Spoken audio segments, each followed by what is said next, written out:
प्यारे बच्चों, हमारे आज के पाठ का नाम है समुद्र तट।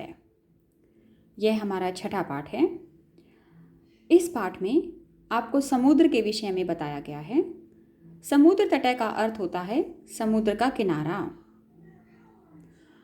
इस पाठ में आप जानेंगे कि समुद्र हमारे कौन कौन से राज्यों में हैं और उन तटों पर क्या क्या कार्य किए जाते हैं।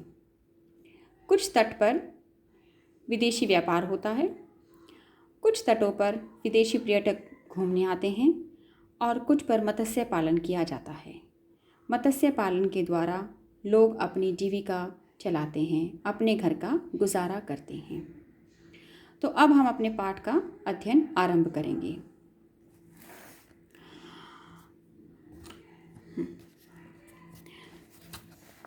एष समुद्र तट, यह समुद्र का तट है।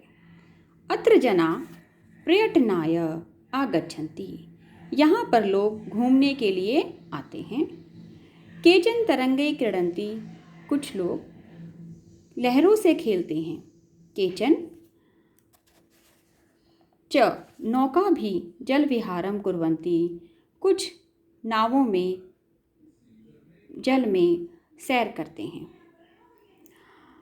तेषु केचन कन्दुकेन क्रीडन्ति, उनमें से कुछ गेंद से खेलते हैं।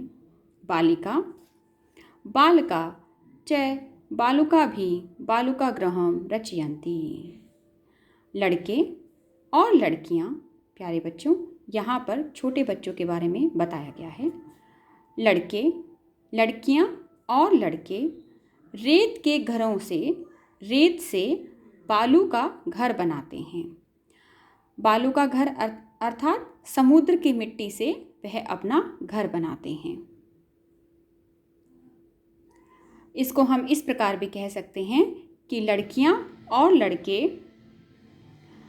बालू रेत के द्वारा बालू का घर बनाते हैं। मध्य मध्य तरंगा बालुका गृहं प्रभायन्ति, बीच बीच में लहरें रेत के घरों को बहा देती हैं, बहाकर ले जाती हैं। एषा क्रीड़ा प्रचलति एव, यह खेल चलता ही रहता है। समुद्र तटा न केवलम पर्यटन स्थानानि, समुद्र का तट केवल घूमने का ही स्थान नहीं है। अत्र मत्स्य जीवने अपि स्वजीविकां चालयन्ति, यहाँ मछुआरे भी अपनी जीविका चलाते हैं। अस्माकं देशे बहवः समुद्र तटा सन्ति, हमारे देश में बहुत से समुद्र तट हैं। एतेषु मुंबई, गोवा, कोच्चि, कन्याकुमारी, विशाखापत्तनम, पुरी तटा अति प्रसिद्धा सन्ति।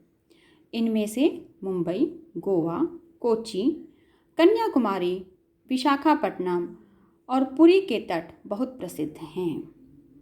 गोवा तट विदेशी पर्यटकेभ्यः समधिकं रोचते, गोवा का तट विदेशी पर्यटकों को सबसे अधिक लुभाता है, अच्छा लगता है। विशाखापत्तनम तट वैदेशिक व्यापाराय प्रसिद्ध है। विशाखापट्टनम का तट विदेशी व्यापार के लिए जाना जाता है, प्रसिद्ध है। कोच्चि तट नारिकेल फलेभ्यः ज्ञायते, कोच्चि का तट नारियल के फलों के लिए जाना जाता है।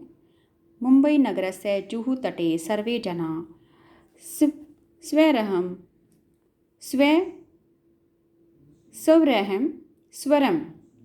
स्वरं विहरन्ति, मुंबई नगर का जुहू तट सभी जनों के लिए मुंबई नगर के जुहू तट पर सभी लोग घूमते हैं, घूमने के लिए आते हैं। वहाँ पर कोई रोक टोक नहीं होती। इसको इस प्रकार भी कह सकते हैं कि मुंबई नगर का जुहू तट पर सभी लोग बेरोक टोक के घूमते हैं। चेन्नई नगरस्य मेरिना तट देशस्य सागर तटेषु दीर्घतम, चेन्नई नगर का मेरिना तट देश का सबसे बड़ा समुद्र तट है। भारतस्य तीसृषु दिशासु समुद्र तटा सन्ति, भारत की तीनों दिशाओं में समुद्र तट हैं। अस्मात् एव कारणात् अस्मात् एव कारणात् भारतदेशे प्रायद्वीप इति कथ्यते। इस कारण से ही भारत को प्रायद्वीप भी कहा जाता है। पूर्व दिशायां बंगोपसागरः, दक्षिण दिशायां हिंद महासागरः, पश्चिम दिशायां च अरब सागरः अस्ति। इसके पूर्व में बंगाल की खाड़ी, दक्षिण में हिंद महासागर और पश्चिम में अरब सागर हैं। एतेषां त्रयाणाम् अपि सागराणां संगमे कन्याकुमारी तटे भवति। इन तीनों सागरों का संगम कन्याकुमारी के तट पर होता है। अत्र पूर्णिमायां चंद्रोदय सूर्यास्तं च युगपदे शक्यते। युगपदे द्रष्टुम शक्यते। यहाँ पूर्णिमा के दिन चंद्रोदय और सूर्यास्त को एक साथ देखा जा सकता है। प्यारे बच्चों, इस प्रकार हमारा पाठ 6 का अनुवाद पूर्ण हुआ। आप सभी से अनुरोध है, उच्चारण पर विशेष ध्यान दें और इसका अभ्यास करें। धन्यवाद।